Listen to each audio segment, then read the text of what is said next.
He said, "Ooh, I've got to get in on that Heroquest action," and he was right.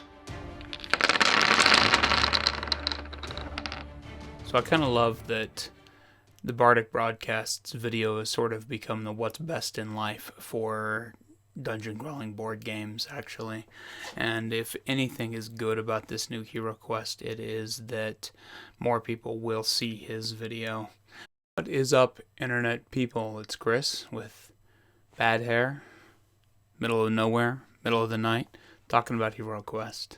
But here we are with a quick grok on what we've got going on with this new Heroquest from Hasbro. Heroquest is back, and it is basically just a remake of the original. Heroquest was originally released in 1989 in conjunction with Milton Bradley and Games Workshop.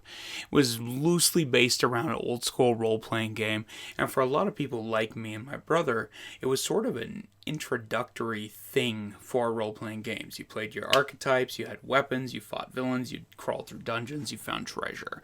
They had really cool little furniture pieces made out of paper and plastic, and the miniatures were, for anybody that was used to playing traditional board games, a lot closer to the old school lead figures and RPG Dungeons and Dragons characters. There were a couple of expansions as well. It was fairly well received and has in the later years developed a cult following and is now quite expensive on the aftermarket for used copies of the game. Heroquest itself has been rumored to be coming back for ages now. I mean, we're talking like companies starting a Kickstarter without having the license for it, and other companies reserving names such as Heroquest Legacy for them to theoretically make down the line just to hold on to it just in case they could get the rights for it. And so it's become fairly iconic in the industry in a lot of ways, but it's also sort of one of those things that has always kind of bubbled under. And does it deserve the hype? I'll be honest, I haven't played it in ages. I haven't played it since I was a kid, and from what I remember of it, I adore it, but I also remember liking a lot of games from 1989 that don't hold up now. So I can't speak for that. I'd love to be able to say I did, because I'd love to get a copy of this, but man, all of them on eBay have been way too rich for my blood. So this was interesting to me. They put up a website with a countdown showing off what was coming without giving us any information. And then they debuted the game. So this is being produced and released by Hasbro, which is obviously a big company. They've received some controversy due to the fact that they are crowdfunding this through Pulse, which is Hasbro's own weird little crowdfunding thing that they do. It's not through Kickstarter, but it's similar. But personally, I'm totally fine with it. I don't really care how they do pre-orders. It's just a pre-order. It's not like you're not going to get the game. And there's not that level of risk the way there is with some companies on Kickstarter. And what this does mean is it looks like they are going to be adding extra stuff to the game as stretch goals, which I think is pretty cool.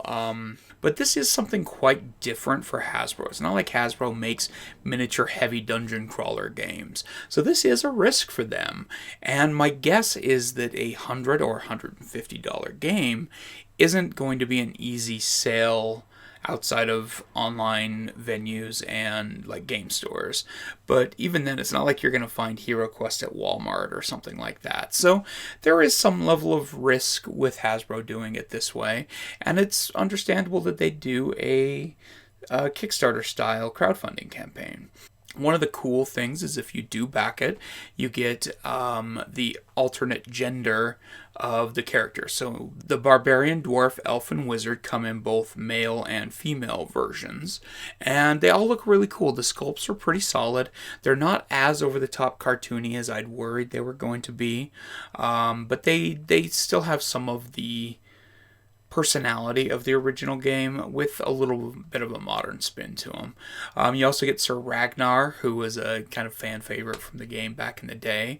The monsters have all been completely redesigned, but most of them still hold at least some aspect of personality that the original game had.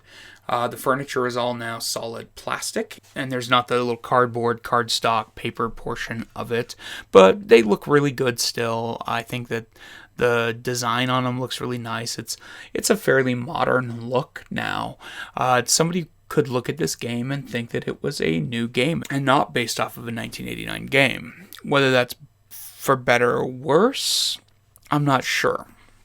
Because here's the thing that makes me hesitant about this game.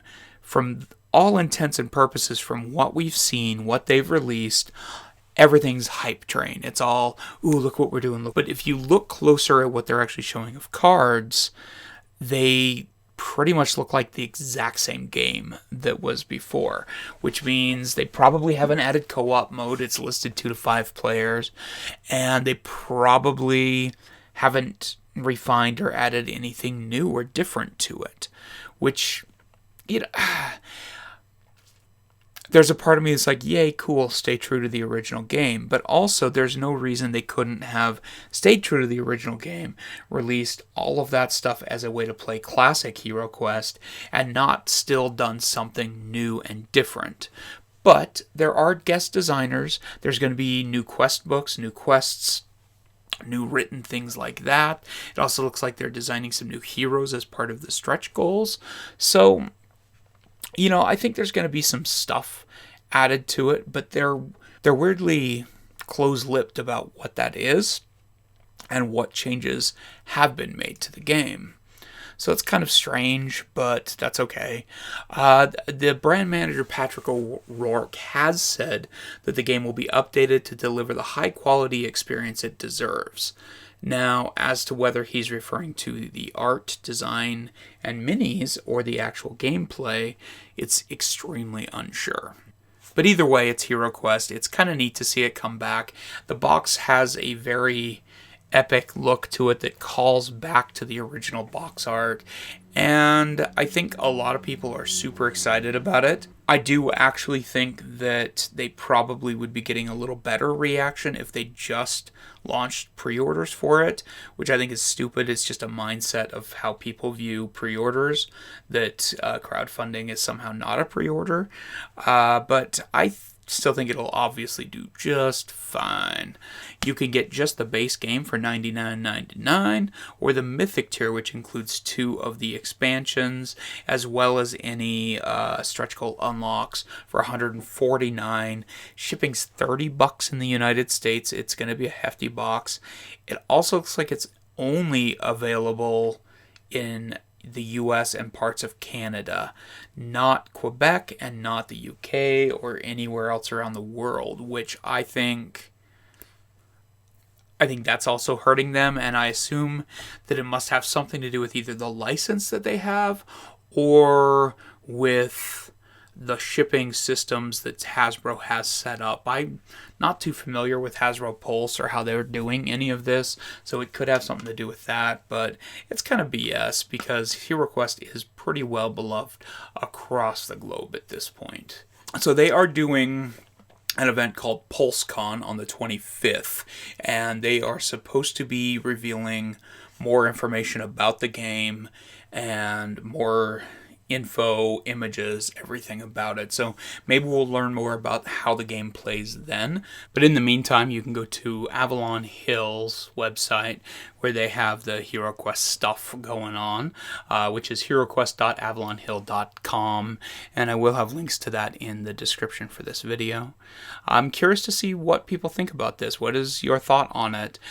So far, the thing I'm most excited about is Max Dunbar's art for the cards. I like that they're keeping that retro black and white inked old school D&D look on the cards. I think that's a really nice touch. It's probably my favorite part about the game from what I've seen so far. I also like that the Game Master screen looks really similar to the original one. I think it probably has that, and the game board itself are probably the 2 closest like charming callbacks to the original version of HeroQuest. So it's pretty cool. I'm excited about it. I can't be certain that I will back it. It's got 45 days on the crowdfunding campaign, but that's purely just because of my mad year I've had, and not because I don't think that this would be a fun game to have.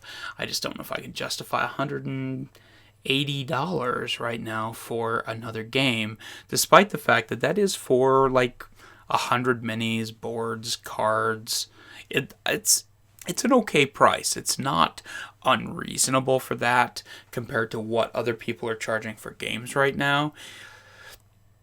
I just have to decide if my nostalgia and my want of the original game will be sated with this, or if this will just make me wish I had the original version more, or should I wait and see if maybe the original version will become more reasonably priced on the aftermarket, or is it going to go up in price?